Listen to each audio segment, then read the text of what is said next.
Hi there, Kathy here from cathyandsam1234. Sam's my son, in case anyone hasn't figured that out yet. So, let me start with saying this is, well, it was 12 weeks post-op on the 24th, and today is Monday, February 28th, so I'm 12 weeks and 4 days out.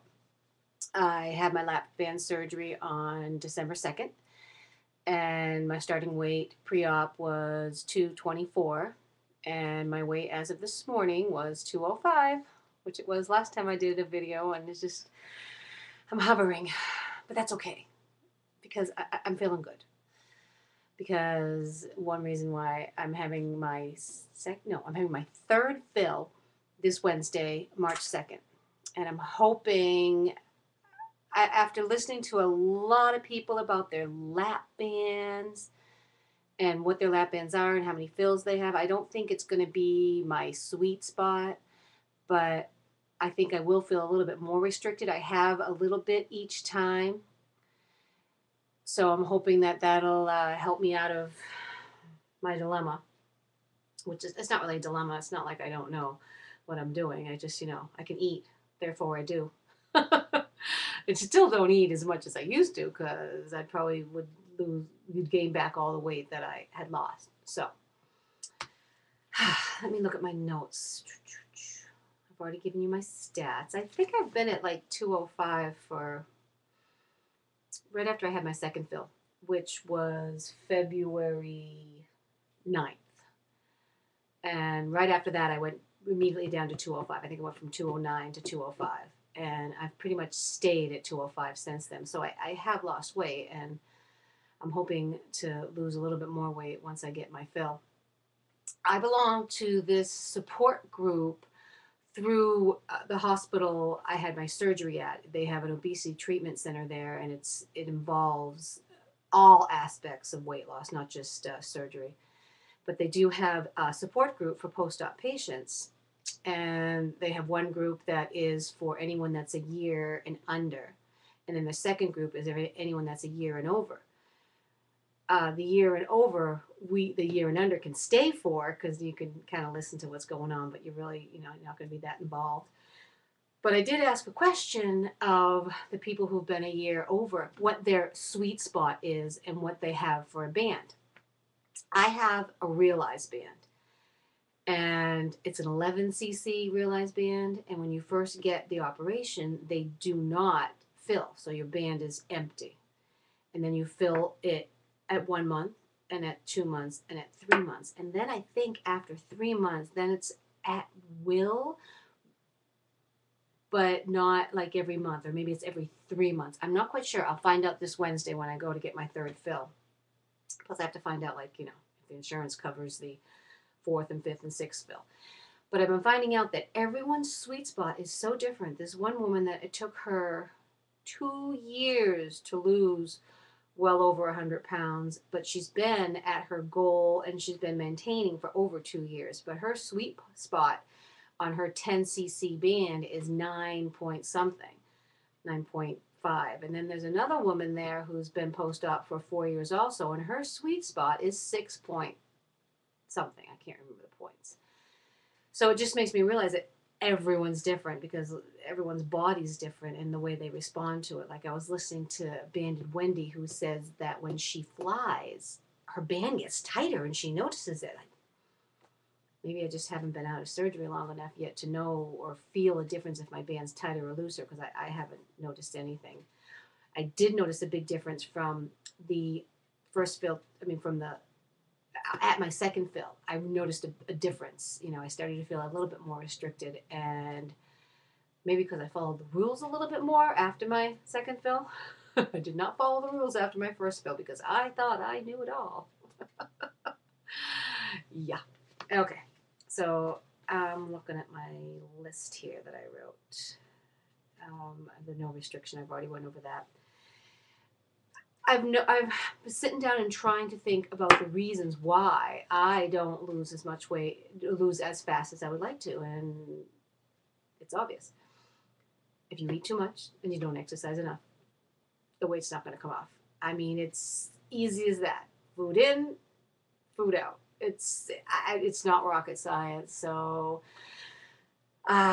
planning is my hardest part. Planning. If I plan my meals and I prepare them ahead of time, or if I have something that I've planned that it's easy to go for, or it's already prepared, I stay on track. I don't have a problem. But why can't I do that on a regular basis? My life is just, like my schedule is so different from one day to the next. I'm a hairdresser. Some days I work during the day. Some days I work during the night. I can say, like, yes, I work every Wednesday day. I work every Tuesday and Thursday night. So you would think that I would get it down. I don't. Or like if during the day I schedule a lunchtime. I don't. I eat when I can eat, and I probably should schedule. But if I'm not working, I'm not making any money. And I own the salon and I have to support the salon, so I need to make the money. So I'm having a hard time with that. But I do find if I bring stuff to work, I have been trying to bring stuff to work that I can grab easy, make easy, and eat, like tuna fish with crackers, or the yogurt with granola, or ham, deli ham slices with some cheese. So I plan ahead in the morning and I try to pack my lunch bag with everything I'm going to need for the day. And I don't seem to have too much of a problem getting my liquid in during the day at work. I just keep a big container of Crystal Light and I just keep on filling it and try to get that all in. I have a hard time getting all my liquid in during the day.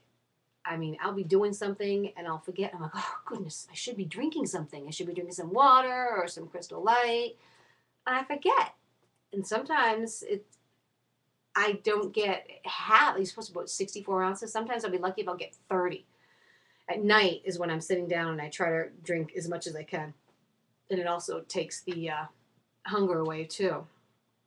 So I really need to work on getting the liquid in, because listening to the women at the support group I went to last Wednesday, that it does keep you more satisfied. Also, protein. I was watching one of Banded Wendy's videos when she was talking about, if people count how much protein or how much calories they intake. I don't, which is another bad mistake of the rules, because I have no idea how much protein I take in. And I think I should know that. Sometimes that's maybe why I tend to be eating a little bit more, because I'm not as satisfied because I don't have as much protein in my diet. So gonna start keeping track of my protein. As I'm saying all these things, it comes down to the rules, and you just can't get away from them.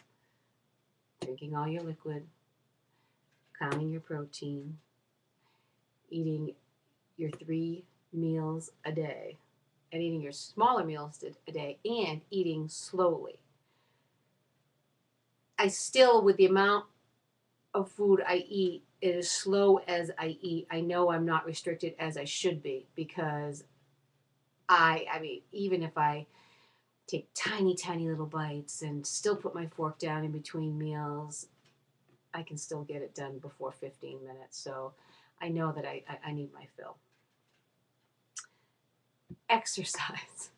I do feel a little bit better today because I went back to the treadmill, and I always feel better after I exercise. And I went out and I bought Just Dancing 2 for the Wii, because someone said that it was really good for exercise. So I think I'm going to try that, but probably not till next week, because I'm going skiing this weekend with my sister, and I don't want to hurt myself before I go skiing, because I want to enjoy my ski trip with my sister. I've been planning it for a long time.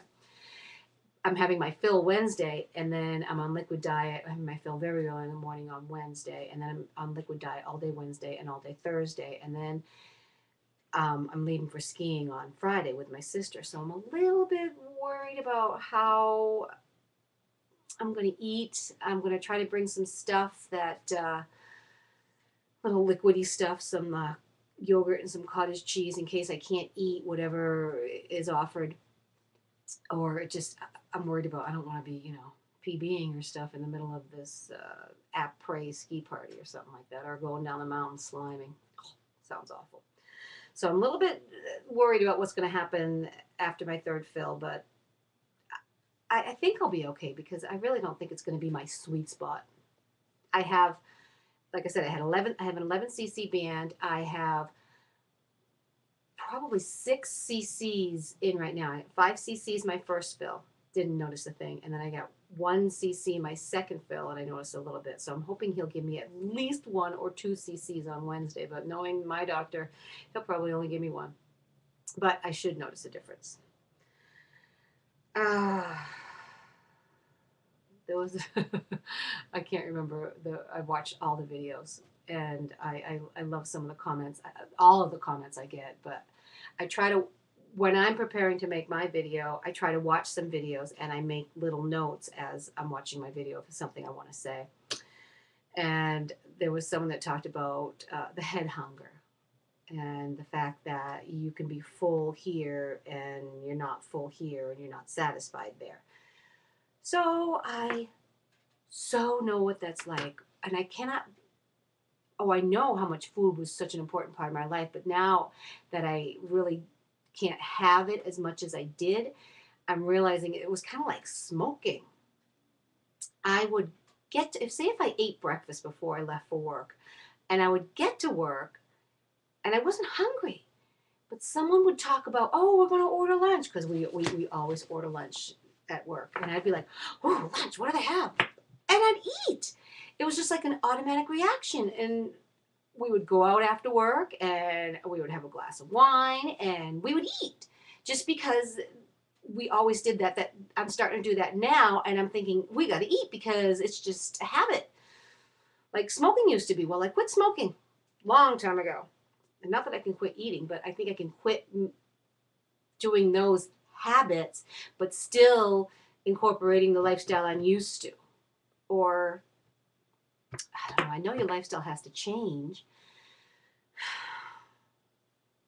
but can I still do some of the things that I used to do? I'm not talking about eating. Like, I do love going out to work afterwards with my friends. It's my only girl time I have. And we usually have a glass of wine, and we'll always get like an appetizer or something, and just making better choices, I think. That's when I have the hardest time with my liquids.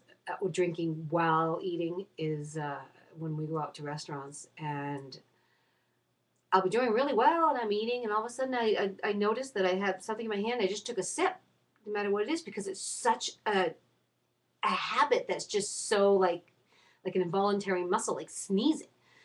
So I'm realizing when I go out to eat, I need to not even order anything to drink. Which I've heard that the waitress and the waiters give you a hard time going, what? You don't want anything to drink? Oh, what's wrong with that? There's something wrong with you if you don't want anything to drink. And then you don't want to have to say, well, I've had weight loss surgery, blah, blah, blah. Okay, I'm just babbling on about stuff anyway. And I don't even know why I started that to begin with. I'm looking over my list. I think I've covered pretty much everything I want to cover. Oh my gosh, I've gone over. Oh no. Okay, until next week. I hope I don't break my leg skiing. Have a great week. Bye.